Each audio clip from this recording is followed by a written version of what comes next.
नमस्कार। आज इस वीडियो में मैं बीपीएससी कॉम्पिटिटिव एग्जामिनेशन के लिए जो एक सबसे महत्वपूर्ण टॉपिक है, जो हमारे संविधान में 25 पार्ट है, उसमें से एक पार्ट 5 है। और ये जो पार्ट 5 है वह पार्ट 5 यूनियन को डिस्कस करता है। और इसमें लगभग 100 आर्टिकल्स है, 52 to 151। और जो एग्जामिनेशन है या कॉम्पिटिटिव एग्जामिनेशन बीपीएससी, उसमें कई बार इससे बहुत सारे क्वेश्चंस किए गए हैं। तो इसमें जो एक पार्ट है एग्जीक्यूटिव का, हालांकि इसमें बहुत सारे चीज़ों के बारे में डिस्कशन होता है एग्जीक्यूटिव का। उसके बाद इसका जो एक सब पार्ट है जो एग्जीक्यूटिव है यूनियन में, मतलब अगर आपको देश के लेवल पर चीज़ों को समझना है, सुप्रीम कोर्ट को समझना है, यूनियन को समझना है, तो आप इस पार्ट का अध्ययन कर सकते हैं। लेकिन इसके अंदर जो एक चैप्टर है उसका नाम है एग्जीक्यूटिव, और एग्जीक्यूटिव आर्टिकल 52 to 78 आर्टिकल के अंदर एग्जीक्यूटिव के बारे में बताया गया है। इस आर्टिकल में जो एक सब चैप्टर है वह है, बहुत सारे सब चैप्टर्स है, जैसे कि प्रेसिडेंट हो गया, वाइस प्रेसिडेंट हो गया, प्राइम मिनिस्टर है, काउंसिल ऑफ मिनिस्टर है, अटॉर्नी जनरल है। तो ये सारे जो एग्जीक्यूटिव का जो पार्ट है, इसमें एग्जीक्यूटिव का, इसमें आर्टिकल 52 to 78 का जो आर्टिकल है यह एग्जीक्यूटिव के बारे में बताता है। और जो बहुत सारे सब चैप्टर्स मैंने बताए उसमें से हमें पढ़ना है प्रेसिडेंट, और प्रेसिडेंट में भी खास तौर पर हमें प्रेसिडेंट के इलेक्शन को समझना है कि प्रेसिडेंट के इलेक्शन का क्या प्रोसेस है, क्या प्रोसीजर है, कौन वोट दे सकता है। तो अगर आपको प्रेसिडेंट को के बारे में अच्छे से अध्ययन करना है तो आप एग्जीक्यूटिव में आर्टिकल 52 to 73 का अध्ययन जब करेंगे तो आप प्रेसिडेंट को अच्छे से समझ पाएंगे कि यहाँ पर इलेक्शन का प्रोसीजर और भी बहुत सारे जो प्रेसिडेंट के फंक्शन होते हैं और उनके जो भी कार्य फंक्शन होते हैं उसको आप समझ सकते हैं। हमें जिस टॉपिक पर आज डिस्कशन करना है, जो इसका इम्पोर्टेंट एक पार्ट है, वह है इलेक्शन का। और इसके लिए हमें देखना है article 54, article 55, article 57, 61 and 62 and 71। In 5 article को अगर हम ध्यान से अध्ययन करेंगे तो हम इलेक्शन के जो प्रोसेस होता है, प्रोसीजर होता है, उसको समझ सकते हैं। आर्टिकल 54 जो आर्टिकल है यह डिस्कस करता है, यह बताता है हमें कि वोट कौन देगा। आर्टिकल 55 इसके प्रोसीजर को बताता है। आर्टिकल 57 हमें री इलेक्शन के बारे में बताता है कि अगर कोई कैंडिडेट को फिर से इलेक्शन लड़ना है तो उसका क्या प्रोसेस होगा, इसको आर्टिकल 57 में बताया गया है री इलेक्शन में। आर्टिकल 62 साफ तौर पर यह जाहिर करता है कि जो प्रेसिडेंट का इलेक्शन होने वाला है वह 5 साल की अवधि पूर्ण होने से पहले उसका इलेक्शन हो जाना चाहिए। यानी कि जो भी प्रेसिडेंट अब आगे आएंगे या उसका जो इलेक्शन होगा, चुनाव होगा, वह 5 साल पूर्ण होने से पहले उसका चुनाव हो जाना चाहिए। और जो भी नए राष्ट्रपति होंगे, प्रेसिडेंट होंगे, वो अपने पद को ग्रहण करेंगे।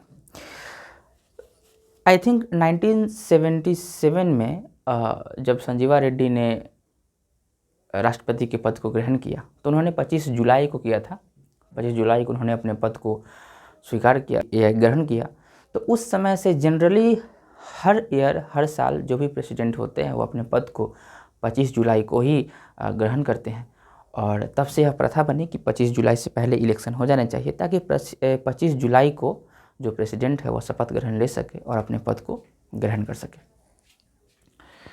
उसके अलावा जो आर्टिकल 71 है वह डिस्कस करता है डिस्प्यूट को लेकर, कि अगर इलेक्शन में कोई तरह का डिस्प्यूट हो जाता है, जैसे कि कई बार जो कैंडिडेट्स होते हैं, उम्मीदवार होते हैं, उनकी एक भ्रांतियाँ होती है। उनको एक ऐसा लगता है कि चुनाव में कुछ गड़बड़ी हुआ है और री-इलेक्शन जैसा कुछ माहौल बनने लगता है। तो इसलिए हमें जो भी डिस्प्यूट्स होते हैं इसमें, तो उसको आर्टिकल 71 में रखा गया है।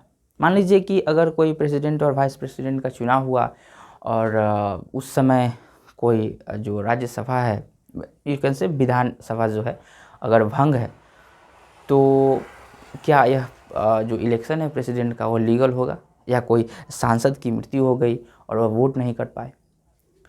तो इसीलिए संविधान में यह खास तौर पर लिखा हुआ है कि किसी भी परिस्थिति में, किसी भी सिचुएशन में, या आंधी हो, तूफान आ जाए, कुछ भी हो, या कोई सांसद वोट नहीं कर पाया, कोई विधानसभा भंग है, किसी भी सिचुएशन में प्रेसिडेंट का चुनाव जो है 5 साल की अवधि के पूर्ण होने से पहले हो जाने चाहिए। तो जो भी डिस्प्यूट्स के बारे में जो लिखा हुआ है आर्टिकल 71 में लिखा हुआ है। इसके अलावा जो एक एक्ट होता है, आप जानते होंगे उस एक्ट को, उसको कहते हैं RPA एक्ट। इसका 2 मॉडल है, 1950 का और 1951 का। इसमें जो 1950 का जो representation of people act, actually जो यह एक्ट है, यह डील करता है कि कैसे चुनाव होगा, इलेक्शन कैसे होंगे, एलोकेशन ऑफ सीट्स कैसे होगा। तो जो भी वोटर्स है, जो इन सब तरह के चुनाव में वोट करते हैं, उनके क्वालिफिकेशंस क्या होंगे। तो रिप्रेजेंटेशन ऑफ पीपल एक्ट 1950 के तहत यह कोशिश करती है बताने का और समझने का कि कौन जो है वोटर्स जो है उनके क्या क्वालिफिकेशंस होंगे, एलोकेशन ऑफ सीट्स कैसे होंगी। तो वो रिप्रेजेंटेशन ऑफ पीपल एक्ट 1950 से होता है। 1951 का जो एक्ट है उसमें यह बताया गया है कि जो वोट कैसे होगा, इलेक्शन का जो कंडक्शन है वह कैसे होगा, कैसे इलेक्शन कंडक्ट किए जाएंगे, और जो भी पार्टीज़ बनती है उसका कैसे फॉर्मेशन कैसे होगा, पार्टीज़ कैसे बनेगी, और भी बहुत सारे procedure representation of people act 1950 और 1951 में लिखे हुए हैं। आमतौर पर इसे हम समझते हैं कि इलेक्शन के जो भी प्रोसेस होते हैं, पार्टीज़ के बारे में जो भी बात होती है, या यू कैन से किसी भी तरह के मेंबर्स को डिस्क्वालीफाई करना है, उस तरह की चीज़ें रिप्रेजेंटेशन ऑफ पीपल एक्ट में होते हैं। और इसके अलावा अगर आपको कुछ और जानना है कि प्रेसिडेंट के बारे में और कुछ अगर जानना है, तो उसके लिए एक प्रेसिडेंशियल इलेक्शन एक्ट है 1952 का, इसे आप जान सकते हैं। इसमें बहुत बार अमेंडमेंट हुए, 1974 में, 1977 में, 1997 में। तो यह जो प्रेसिडेंशियल एक्ट है, इसमें बहुत चीज़ों के बारे में बताया गया है जो संविधान में नहीं है, क्योंकि लोकसभा के पास इतनी शक्तियाँ है कि वह संविधान से बाहर बहुत सारी एक्ट बनाती है, और किसी भी विषय में, किसी भी टॉपिक में अगर उन्हें लगता है कि कुछ और चीज़ वहाँ होनी चाहिए तो एक्ट में डालते हैं। तो इस एक्ट में पहले क्या होता था कि पहले जो इलेक्शन होते थे प्रेसिडेंट के, उसमें आपको क्या करना है कि अगर कोई कैंडिडेट एज अ प्रेसिडेंट के कैंडिडेट उम्मीदवार के रूप में खड़ा होना चाहता है, तो उसे पहले 2 लोगों से, 2 MLA, किसी भी राज्य के 2 MLA से प्रपोज कराना होता है, और फिर कोई और 2 MLA से उन्हें सेकेंडर कराना होता है, अनुमोदन कराना होता है, ताकि वह प्रेसिडेंट के उम्मीदवार के रूप में खड़े हो सके। यानी कि एक क्राइटेरिया थी, आपको एक एलिजिबिलिटी फुलफिल करना होगा कि कम से कम 4 MLA आपको साइन करे, एक आपको प्रपोज करे, एक अनुमोदन करे, नॉमिनेट करे, जिससे कि आप एज अ उम्मीदवार खड़े हो सके। लेकिन इसे हुआ क्या कि ऐसे बहुत सारे कैंडिडेट खड़े होने लगे पूरे देश भर से, और कई बार ऐसा हुआ कि बहुत सारे कैंडिडेट ने 4 लोगों से, 4 MLA से साइन कराने के बाद भी उन्हें प्रेसिडेंट के इलेक्शन में एक भी वोट नहीं आया। तो इसे देखकर इसमें अमेंडमेंट्स हुए 1974, 1977 में, और जब 1977 में अमेंडमेंट हुए तो यह बताया गया कि अब से किसी भी उम्मीदवार को प्रेसिडेंट के रूप में एज अ इलेक्शन लड़ने के लिए पहले उन्हें 10 लोगों से प्रपोज कराना होगा, और 10 लोगों से, 10 MLA से नॉमिनेट कराना होगा, सेकेंडर कराना होगा, और 10 यानी कि 20 लोगों से, 20 MLA से नॉमिनेट और प्रपोज और नॉमिनेट कराने के बाद भी कई लोगों को इसमें इलेक्शन में एक भी वोट नहीं है। फिर एक समय के बाद सिचुएशन ऐसी बनी, और जो सिचुएशन शायद आज भी है, कि अभी आपको 50 एमएलए से पहले आपको प्रपोज कराना होगा और 50 एमएलए से नॉमिनेट कराना होगा। यानी कि अब आपको 50 एमएलए चाहिए प्रपोज करने के लिए और 50 एमएलए चाहिए सेकेंडर नॉमिनेट करने के लिए, प्रपोज और नॉमिनेट करने के लिए, तब जाकर आप प्रेसिडेंट का इलेक्शन लड़ सकते हैं। और यानी कि और ये दोनों जो लोग होंगे प्रपोज और नॉमिनेट करने वाले, दोनों अलग अलग एमएलए होंगे।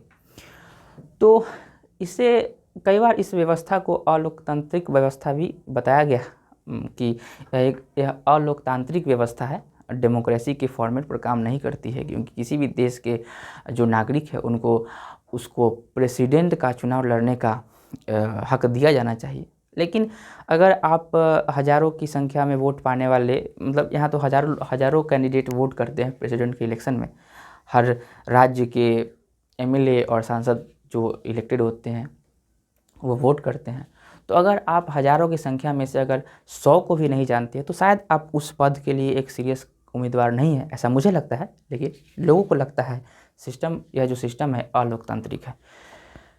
बहरहाल इस सिस्टम के बाद अभी इसके अलावा अगर आपको प्रेसिडेंट के बारे में कुछ और जानना है तो इस एक्ट के अलावा एक और रूल है 1973 का, जो अभी तक ऐसा ही है, इसमें कोई संशोधन हुआ नहीं है। तो उसके अलावा भी और अगर आपको कुछ प्रेसिडेंट के बारे में जानना है तो आप इस रूल को पढ़ सकते हैं। देखिए, एक हिरार्की होती है, संविधान जो होता है वो सबसे ऊपर आता है। उसके बाद अगर संविधान में कोई बात नहीं लिखी हुई है तो किसी एक्ट में लिखी होगी, अगर बात वह एक्ट में भी नहीं लिखी हुई है तो किसी रूल में लिखा होगा। तो ऐसा कहा जाता है कि अगर आपको कोई डिसीजन लेना हो, अगर आप कोई ऐसे पद पर है, कोई बड़े ऑफिसर है, आपके ऊपर बहुत जिम्मेवारी है, कोई कॉन्स्टिट्यूशनल पोस्ट पर है, या कोई बहुत बड़े आप एडमिनिस्ट्रेटिव ऑफिसर हैं, और कोई डिसीजन आपको लेना है और उस चीज़ के बारे में ना कॉन्स्टिट्यूशन कुछ बोल रही है, ना कोई एक्ट बता रहा है, ना कहीं रूल में कुछ ऐसा लिखा हुआ है, तो उसके अलावा अगर कहीं नहीं लिखा हुआ है तो आपको अपने अंतरात्मा से, कॉन्शियसनेस से, मतलब आपको अपने अंतरात्मा से डिसीजन लेना है ताकि वो डिसीजन सही हो सके, अगर इन सब चीज़ों में नहीं लिखा हुआ है। बहरहाल ये तो किसी भी तरह के डिसीजंस को लेने की बात है। लेकिन प्रेसिडेंट के बारे में जो चीज़ अभी तक लिखे हुए हैं, जो हम समझ सकते हैं या जान सकते हैं, वो है या कॉन्स्टिट्यूशन में आप आर्टिकल 52 to 73 को पढ़े, या इस एक्ट को पढ़े, प्रेसिडेंशियल इलेक्शन एक्ट 1952, जिसमें बहुत बार अमेंडमेंट्स भी हुए, और इस रूल को पढ़ सकते हैं 1973 का, जिसमें अभी तो कोई अमेंडमेंट हुए नहीं। तो इतना अगर आप पढ़ेंगे और समझेंगे तो आप प्रेसिडेंट के बारे में बहुत अच्छे से जान सकते हैं, शायद लगभग पूरी चीज़ भारत में। तो यह तो एक टाइप का एक यू कैन से हमारा स्ट्रक्चर बना जिस पर हम बात करेंगे प्रेसिडेंट के बारे में। इसके अलावा कुछ और की पॉइंट्स है जिसको हमें समझना है, जानना है, ताकि समझ सके कि हमें बात कहाँ करनी है, प्रेसिडेंट के इलेक्शन में क्या क्या होता है। तो जो प्रेसिडेंट का इलेक्शन होता है वह क्या है, तो इस प्रेसिडेंट के इलेक्शन में जो की पॉइंट्स जिस पर हमें एक ब्रॉडली लेवल पर डिस्कशन करने हैं, समझने हैं, तो जानते हैं कि यह जो इलेक्शन है, प्रेसिडेंट का इलेक्शन, यह कैसा इलेक्शन है। तो जो फर्स्ट पॉइंट है इसमें, यह एक इनडायरेक्ट इलेक्शन है।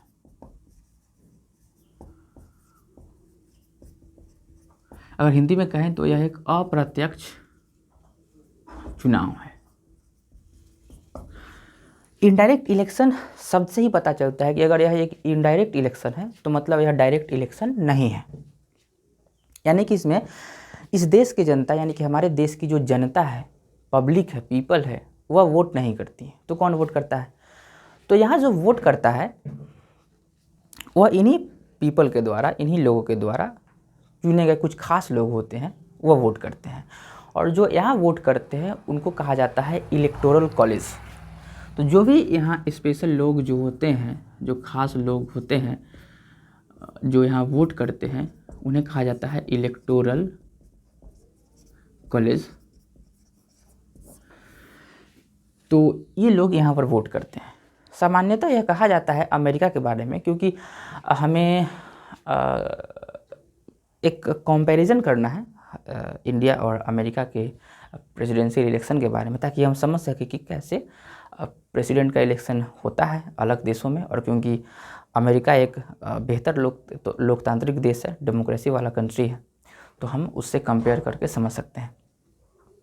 तो क्योंकि अमेरिका में भी ऐसा हमें दिखता है और सामने प्रतीत होता है, लगता है कि अमेरिका का जो प्रेसिडेंट का जो इलेक्शन है वह एक डायरेक्ट इलेक्शन है, परंतु नहीं, वह भी एक इनडायरेक्ट इलेक्शन है। आप जानते होंगे कि वह एक इनडायरेक्ट इलेक्शन है, लेकिन उसका जो प्रोसेस है, प्रोसीजर है, उसको देखने में ऐसा लगता है कि वह एक डायरेक्ट इलेक्शन है, परंतु वह भी एक इनडायरेक्ट इलेक्शन है। वहाँ भी जो प्रेसिडेंट का इलेक्शन होता है वह इनडायरेक्ट बेसिस पर होते हैं, पब्लिक पीपल डायरेक्टली वोट नहीं करते हैं। उसके अलावा जो इसका जो सेकेंड जो बात है प्रेसिडेंट के इलेक्शन का, वह यह है कि इसमें यह जो है रिप्रेजेंटेटिव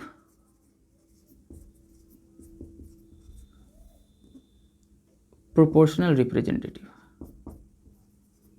यह एक प्रोपोर्शनल रिप्रेजेंटेटिव वाला इलेक्शन है। प्रोपोर्शनल रिप्रेजेंटेटिव वाला इलेक्शन का मीन्स है कि it is not first past the post, it is not first past the post, it is first past the post. इसका मतलब यह है कि यह सबसे आगे निकलने का जो एक प्रथा होता है, एक व्यवस्था होता है, वह नहीं है।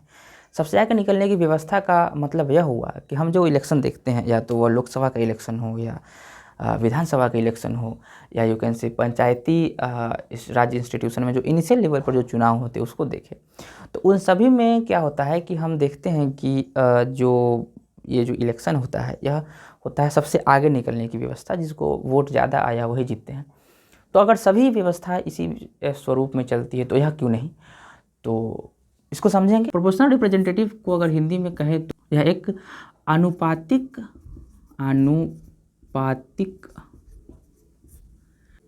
प्रतिनिधित्व की व्यवस्था,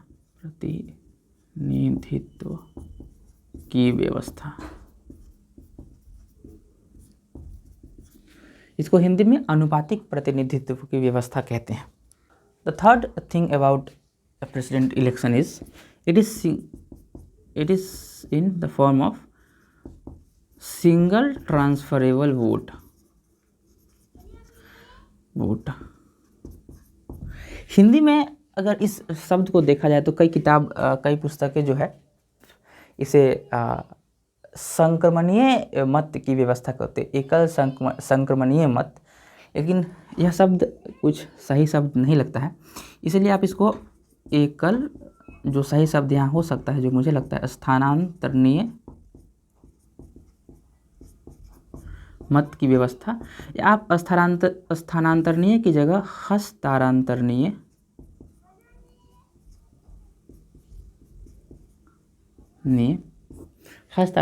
शब्द भी इस्तेमाल कर सकते हैं। तो it is a single transferable vote. अब सिंगल ट्रांसफरेबल को आप या तो स्थानांतरणीय इस्तेमाल कर सकते हैं या हस्तांतरणीय। कई पुस्तकें हस्तांतरणीय इस्तेमाल करती है और कई पुस्तक संक्रमणीय मत की शब्द को इस्तेमाल करती है। तो अपने पुस्तक के हिसाब से आप इस शब्द का चूज कर सकते हैं।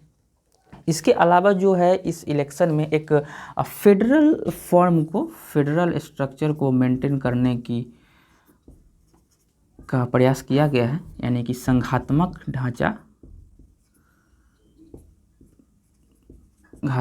ढांचा को मेंटेन करने की कोशिश की गई है। तो इस तरह से हम देखते हैं कि ये जो कुछ की पॉइंट्स है जो इम्पोर्टेंट है और प्रेसिडेंट के इलेक्शन में, कि प्रेसिडेंट का इलेक्शन का नेचर कैसा है। तो यह एक इनडायरेक्ट इलेक्शन है और यू कैन से यहाँ पर रिप्रेजेंटेटिव प्रोपोर्शनल रिप्रेजेंटेटिव के फॉर्म में यह इलेक्शन होता है। सिंगल ट्रांसफरेबल वोट का सिद्धांत है। हम समझेंगे कि सिंगल ट्रांसफरेबल वोट सिस्टम क्या होता है, और इस इलेक्शन में एक you can say federal structure को, फेडरल फॉर्म को, फेडरल वैल्यूज़ को भी शामिल किया गया है। तो इन विषयों पर, इन टॉपिक्स पर हम आगे बढ़ेंगे। इन चीज़ों को लेकर बारी बारी से समझेंगे कि इनडायरेक्ट इलेक्शन क्या होता है, प्रोपोर्शनल रिप्रेजेंटेशन क्या होता है, सिंगल ट्रांसफरेबल वोट क्या होता है। अगर एक चीज़ मैं आपको बताता हूँ, जो यूएस है, अमेरिका है, वो भले ही इकोनॉमी में और यू कैन से डिफेंस में, हेल्थ में, हर सेक्टर में हमसे आगे हो, लेकिन यह जो प्रेसिडेंट का इलेक्शन का जो बात है, इसमें मैं यह देखता हूँ तुलना करने के बाद, या आप भी पाएंगे जब आप इसके कंपैरिजन को पूरी समझेंगे या पढ़ेंगे, तो आप पाएंगे कि हमारा जो इलेक्शन जो है, या प्रेसिडेंट का इलेक्शन का जो प्रोसीजर है हमारे पास, हमारे देश में, वह बेहतर है। और मैं इसलिए भी नहीं कह रहा हूँ कि मैं इस देश का नागरिक हूँ तो मुझे उनके देश के जो भी सिस्टम है उसको बुरा कहना है और अपने सिस्टम को सम्मान देना है, इसलिए नहीं। इसको अगर आप समझेंगे, इसकी तुलना करेंगे, तो आप पाएंगे कि उनके जो प्रेसिडेंट का जो इलेक्शन है, या मैं अभी जब तुलना करूँगा तो आप समझेंगे कि वहाँ का जो प्रोसीजर है उसमें कुछ ऐसी बचकानी बातें हैं जो उनको अभी तक ठीक कर लेनी चाहिए थी, क्योंकि हमें इतना तो उन ऐसे देशों से इतना तो हम ज़रूर आशा रख सकते हैं कि जो पूरे विश्व को, पूरी दुनिया को डेमोक्रेसी और लोकतांत्रिक वैल्यूज़ को बताते हैं, समझाते हैं, और बहुत पहले से एक डेमोक्रेसी कंट्री है। और तो उनमें, उनके देश में ऐसी चीज़ें जो है, जो यू कैन से बच्चों वाली चीज़ें हैं, बचकानी हरकतें वाली चीज़ें वहाँ है, तो उनको इस चीज़ को ठीक करने के लिए कुछ स्टेप्स लेनी चाहिए। इतना तो आशा हमारे जैसी कंट्री कर सकती है अमेरिका से। बहरहाल हमें पता नहीं क्यों करते हैं, शायद उनकी ऐतिहासिक परंपरा को बनाए रखने के लिए करते हैं, या उनकी अपनी मजबूरी होगी। बहरहाल इसके अलावा अगर हम यूके से अपने देश को कंपैरिजन करें तो शायद नहीं कर पाएंगे, क्योंकि जो इंग्लैंड है, यूके है, वहाँ पर यूनियन है, मीन्स वहाँ राज्य नहीं है। और एक्चुअली वहाँ तो head of the states nominate head of the state को इलेक्ट नहीं किया जाता है, वो तो एक क्राउन वाला प्रोसीजर है। वो एक तरह से यू कैन से जो राजा महाराजा वाली जो पद्धति होती है उसी सिस्टम पर चले आ रहे हैं, तो वहाँ से तो कंपैरिजन संभव ही नहीं था। फिर भी इसके अलावा अगर हम इन सभी चीज़ों पर डिस्कशन करने से पहले, या तो वह इनडायरेक्ट इलेक्शन हो, या प्रोपोर्शनल रिप्रेजेंटेशन हो, या वो सिंगल ट्रांसफरेबल वोट का सिस्टम हो, इन सब को डिस्कस करने से पहले हम यह समझते हैं कि फेडरल स्ट्रक्चर क्या होता है, फेडरेशन क्या होता है, और क्यों प्रेसिडेंट के इलेक्शन में इस वैल्यू को शामिल किया गया। तो आप अगर देखेंगे और पाएंगे कि यूके जो है एक यूनियन कंट्री है। यूनियन कंट्री का मतलब है कि इस कंट्री में राज्य का, स्टेट का कोई कॉन्सेप्ट नहीं है, यहाँ स्टेट नहीं है। अब क्योंकि यहाँ पर राज्य नहीं है, स्टेट नहीं है, तो ऐसा कोई झंझट ही नहीं है कि राज्य यह आवाज़ उठाए या बोले कि हमें भी हेड ऑफ़ द स्टेट को चुनने में हमारे भी भागीदारी चाहिए। दूसरा, एक तरह की कंट्री होती है, उसे हम फेडरेशन कहते हैं, जो यूएस को माना जाता है एक क्लासिक फेडरेशन। ऐसा कहा जाता है कि यूएस जो है एक क्लासिक फेडरेशन है। फेडरेशन का मतलब यह होता है कि राज्य जो है सहमति से एक देश बनाता है, केंद्र बनाता है, और इसका यह तात्पर्य नहीं है, यह मतलब नहीं है कि वो राज्य के पास इतनी शक्ति होगी कि वह केंद्र को ख़त्म कर देगा। अगर ऐसा हुआ तो उसे कन्फेडरेशन कहा जाता है। और आज के डेट में मुझे पता नहीं कन्फेडरेशन जैसा कोई देश के तौर पर तो ऐसा कोई कन्फेडरेशन है नहीं, यानी कि ऐसा कोई राज्य का संघ जो कंट्री को बनाए हुए है और उसके पास इतनी शक्ति है कि वह सेंट्रल को, केंद्र को ख़त्म कर सके। एक ऐसा कंट्री है स्विट्ज़रलैंड, जिसका नाम है कन्फेडरेशन ऑफ स्विस स्टेट्स, लेकिन वह उसका नाम है, वह कन्फेडरेशन नहीं है। तो फेडरेशन को अगर आपको देखना है तो एक क्लासिक एग्जाम्पल तो यूएस है। और फेडरेशन अर्थात कि फेडरेशन को अगर आपको सीधे सीधे तौर पर समझना है तो राज्यों का संघ जिसके पास जिस देश के कॉन्स्टिट्यूशन में रेसिडुअल पावर होता है वह स्टेट्स को दिए गए हों, राज्य को दिए गए हों।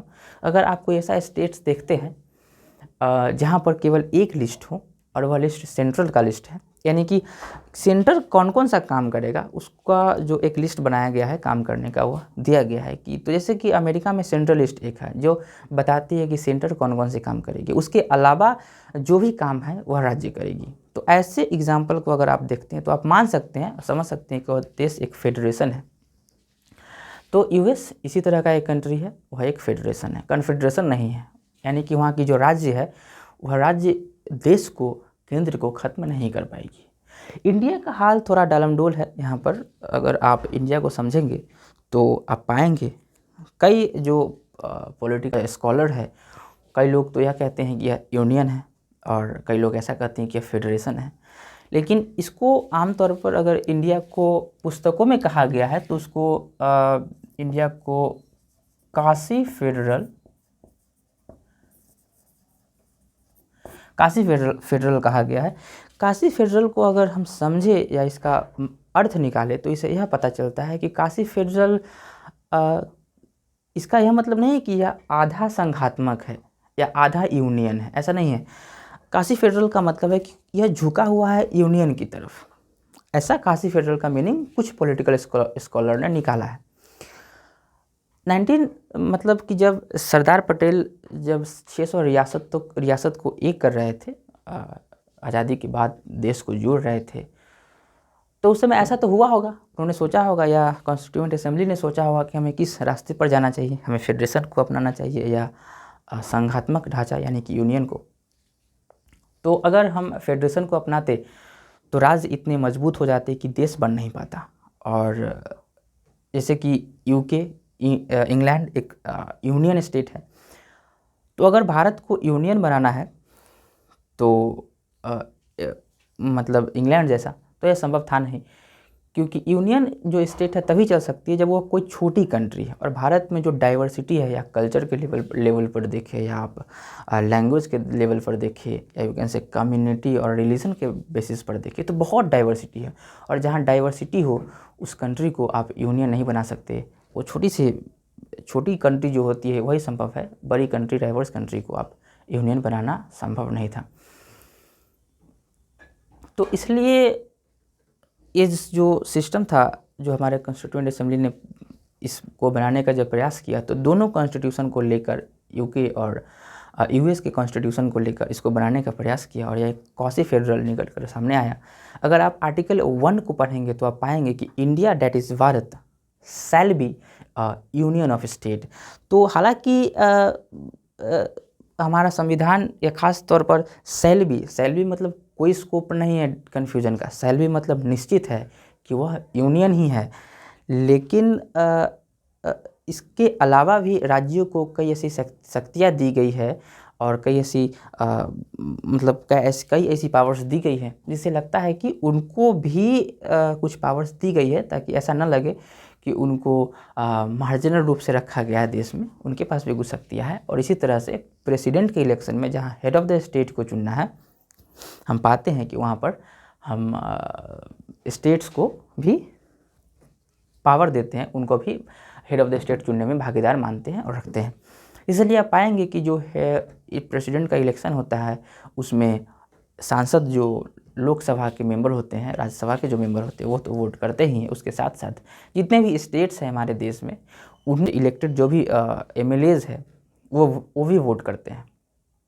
तो इसलिए एक फेडरल वैल्यू को बनाए रखने के लिए भी ये जो टॉपिक था फेडरल स्ट्रक्चर, फेडरल वैल्यूज़ को शामिल किया गया, यानी कि स्टेट को भी प्रेसिडेंट के इलेक्शन में रखा गया था कि उन्हें ऐसा ना लगे कि उनके थ्रू हमारा हेड ऑफ़ द स्टेट नहीं है।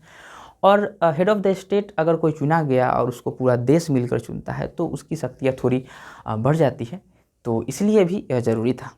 बहरहाल अब हम ने समझा कि किस रुख में किस तरह से हमें प्रेसिडेंट के इलेक्शन को समझना है। तो हमने अब तक समझा कि प्रेसिडेंट का जो इलेक्शन है वह एक इनडायरेक्ट इलेक्शन है। यहाँ पर प्रोपोर्शनल रिप्रेजेंटेशन का सिस्टम काम करता है और यह एक सिंगल ट्रांसफरेबल पद्धति से भी काम करता है। तो अब हम एक एक करके इनडायरेक्ट इलेक्शन, प्रोपोर्शनल रिप्रेजेंटेशन और ट्रांसफरेबल वोट पर बात करेंगे।